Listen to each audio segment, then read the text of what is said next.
आज मैं एक ऐसे स्टूडेंट के बारे में बताने जा रहा हूँ जो अपने गांव से बिना सोचे समझे पीसीएस की तैयारी करने के लिए शहर आ गए थे, जिनके कारण वे बेचारे शहर में कदम रखते ही परेशानियों का सामना करना उनके लिए बहुत भारी पड़ता है। इनसे पहले आइए उनके माता पिता के बारे में जान लेते हैं। देखिए, उनके पिताजी बेचारे गांव के एक छोटे से कुन्नड़ पर जूता और चप्पल सिलने का काम करते थे और उनकी माता बेचारी दूसरे यहाँ झाड़ू पोछा लगाने का काम करते। परंतु माता और पिता दोनों ही काम इसलिए करते थे कि शायद उनका परिवार कहीं भूखा ना सो जाए और कहीं उनके परिवार में कोई भी शिक्षा से दूर ना रह जाए। अब आप यही सोच लीजिए कि हमारे या आपके माता पिता कभी नहीं सोचते कि हमारे बच्चे ना पढ़ पाए। हालांकि आज का समय का ऐसा परिवर्तन हो गया है कि हर एक माँ बाप अपने बच्चे को इतना पढ़ाने की क्षमता रखते हैं कि हम आप कितना भी पढ़ लें, लेकिन कहीं ना कहीं हम आप ही पढ़ाई से लापरवाही कर जाते हैं, जिसका अंजाम बहुत भारी पड़ता है। लेकिन उस स्टूडेंट के माता पिता बेचारे पढ़ा तो जरूर देते हैं, लेकिन वे बेचारे कहते नहीं कि बेटा तुम यही बनो, यही करो या यही नौकरी करो। नहीं, वे ऐसा कभी कुछ नहीं कहते और कहते हैं तो केवल यही कहते हैं कि बेटा जो भी करना उसे अच्छे से दिल दिमाग लगा के और यही नहीं ईमानदारी से भी। और वह स्टूडेंट अपने माँ बाप की इन बातों को अच्छे से समझ लेता है और इंटर करने के बाद वह स्टूडेंट इस बातों पर अच्छे से सोचने पर ध्यान लगाने लगता है और अच्छे से सोचने लगता है कि आखिर मैं क्या करूँगा। भी एक दिन वह स्टूडेंट YouTube पर वीडियो देख रहा था और जैसे ही वह स्टूडेंट स्वाइप अप करता है तभी अचानक एक वीडियो उसको दिखती है जिसके थंबनेल पर लिखा रहता है कि गरीब मोची का लड़का कैसे बना IAS ऑफिसर। तभी वह उस वीडियो को बहुत ज़्यादा मन लगा कर देखता है और वह देखने के बाद अपना कदम उस वीडियो के एक्टर के जैसे बढ़ाना शुरू किया। परंतु या तो हम आप सभी जानते हैं कि रियल लाइफ में यह काम करने के लिए जाने ना कितने पापड़ बेलने पड़ते हैं, तब पर भी लोग इतना आसानी से IAS नहीं बन पाते। लेकिन वह स्टूडेंट को पीसीएस ऑफिसर बनना था और वह गांव से ग्रेजुएशन कर डाला और तैयारी के लिए अच्छी कोचिंग न मिलने के कारण वह बिना सोचे समझे शहर चला आता है। लेकिन आने के बाद क्या हुआ आप सुनेंगे तो रो देंगे।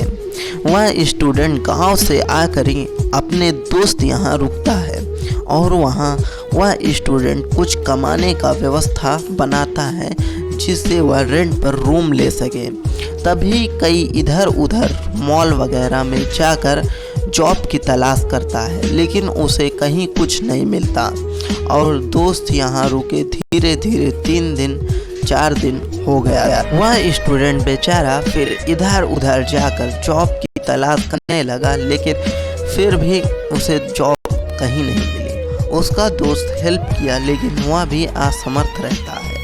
धीरे धीरे 8-9 दिन हो गए थे, तभी उसके दोस्त के माता पिता उसके बारे में बार बार पूछने लगते हैं और वह अपने बच्चे को बार बार डांटने लगते हैं और कहते हैं कि तुम किसको अपने घर में बुला लिए, उसके आ जाने से हमें 2 गुना मेहनत करना और ज़्यादा काम करना पड़ता है। जाओ उस लड़के से जाकर बोल दो कि हमें तुमसे दोस्ती नहीं करनी, तुम हमारे घर से निकल जाओ। तभी वह उस स्टूडेंट के पास जाकर कहता है कि यार भाई आप कहीं रूम ले लो, नहीं तो हमारे वजह से आपको डिस्टर्ब होगा। तभी वह स्टूडेंट कहता है कि नहीं दोस्त, हमें कोई डिस्टर्ब नहीं होगा, कोई बात नहीं, इतना चलता है। और वह स्टूडेंट जॉब की तलाश में बाहर चला जाता है, लेकिन कुछ नहीं मिलता और वह वापस आने के बाद उसका दोस्त पूछता है क्या हुआ भाई, तुम्हें जॉब मिली कि नहीं? तभी वह स्टूडेंट बेचारा बताता है कि भाई जॉब तो नहीं मिली। तभी उसका दोस्त उसका बैग और कुछ कपड़े वगैरह गेट के बाहर फेंक देता है और कहता है कि जाओ यहाँ से साले, हमें तुमसे दोस्ती नहीं करनी, भाग यहाँ से कुत्ते। पता नहीं कहाँ कहाँ से आ जाते हैं साले रोटी तोड़ने। तभी वह स्टूडेंट के आंखों में आंसू आ जाते हैं और वह स्टूडेंट बेचारा बिना कुछ कहे अपना बैग और कुछ कपड़े किताबें उठाकर वहाँ से चला जाता है। और वह कई लोगों से हेल्प मांगता है लेकिन कोई हेल्प नहीं करता और वह स्टूडेंट बेचारा फुटपाथ पर बैठकर बहुत रोता है। और धीरे धीरे रात हो जाती है, 12-1 बज जाते हैं और वह स्टूडेंट बेचारा वही फुटपाथ पर सो जाता है और अपने गांव नहीं जाता और न ही अपने माँ बाप को फ़ोन करके बताता है और वह वहीं फुटपाथ पर सोता रहता है। तभी 3 बजे रात को वहाँ के कुछ लखैरे लड़के आकर उसका बैग, कपड़ा और फ़ोन, घड़ी, पैसे सब छीन ले रहे हैं। और वह स्टूडेंट बेचारा अपने माता पिता के पास फ़ोन भी नहीं कर सकता और ना ही बेचारा घर जा सकता है और ना ही पुलिस स्टेशन जा सकता था क्योंकि वो अपने माँ बाप को बिना बताए आया था। हेल्प मांगते मांगते सुबह हो गई लेकिन कुछ नहीं, कोई हेल्प नहीं किया। फिर भी वह बेचारा हेल्प मांगना नहीं छोड़ता। हेल्प मांगते मांगते शाम हो गई और वह बेचारा कुछ भी खाया भी नहीं था और उसे डर लगने लगी थी जो उसके साथ कल 3 बजे रात को हुआ था।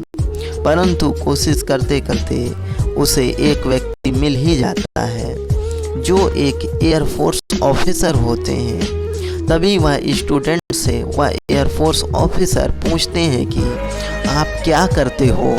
तभी वह बताता है कि मैं ग्रेजुएट हूँ सर और यहाँ मैं पीसीएस की तैयारी करने के लिए आया था लेकिन मेरा दोस्त मुझे अपने घर से कल शाम को निकाल दिया था और 3 बजे भोर में मेरा सब सामान कुछ लखैरे लूट लिए और सर मैं क्या करूं, मुझे कुछ समझ नहीं आ रहा।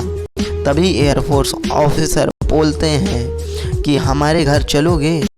हमारे घर चलो और हमारे बच्चे को तुम ट्यूशन पढ़ाना और कुछ दिन हमारे यहाँ रुकना, फिर हम तुमको रूम भी दिला देंगे और तुम अपने रूम चले जाना।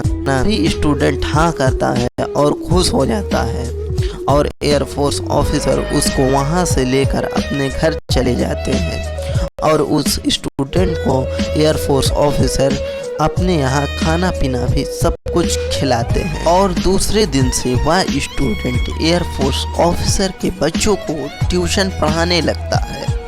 तभी पढ़ाते पढ़ाते 1 हफ्ते हो जाते हैं और वह स्टूडेंट के पास कई पड़ोस के छोटे छोटे बच्चे और भी पढ़ने आने लगते हैं। तभी एयरफोर्स ऑफिसर उस स्टूडेंट को अपने मोहल्ले में एक अच्छा सा रूम और कुछ कम किराए में दिला देते हैं और वह स्टूडेंट उस रूम में सेटल हो जाता है और अच्छे से सभी बच्चों को पढ़ाने लगता है और लगभग 10-15 बच्चों को वह स्टूडेंट पढ़ाने लगता है और उस स्टूडेंट की अच्छी खासी सैलरी जनरेट होने लगती है एवं वह स्टूडेंट एक अच्छी सी यूपीएससी की कोचिंग लगा लेता है और अपनी भी पढ़ाई स्टार्ट कर देता है। वह स्टूडेंट बच्चों को पढ़ाने से जितना भी कमाता है उतना उसका भी काफ़ी खर्च होता है और वह अपनी कोचिंग की फीस सर से बात करके मंथली पे करने के लिए कहता है क्योंकि उसके काफ़ी खर्चे बढ़ जाते हैं। और वह स्टूडेंट बेचारे को एक दिन पिताजी का फ़ोन आता है और उसके पिताजी कहते हैं कि बेटा तुम्हारा सिलेक्शन ना हो पाए तो तुम गांव वापस चले आओ, लौट आओ, क्योंकि हमारे जैसे गरीब मोची के लड़के का सिलेक्शन होना मुश्किल है, वापस गांव चले आओ बेटा। तभी वह स्टूडेंट वह वीडियो के बारे में सोचने लगता है और पिताजी को पूरे कॉन्फिडेंस से कहता है कि पिताजी, मैं हार नहीं मानूंगा और आपको पीसीएस बनकर दिखाऊंगा। और स्टूडेंट बेचारे को 5-6 साल उस शहर में रहकर अच्छी मेहनत करके यूपीएससी का एग्ज़ाम क्वालिफाई कर लेता है और पीसीएस ऑफिसर बन जाता है एवं वह अपने जैसे हजारों स्टूडेंट्स की मदद करता है। जय हिंद, जय भारत।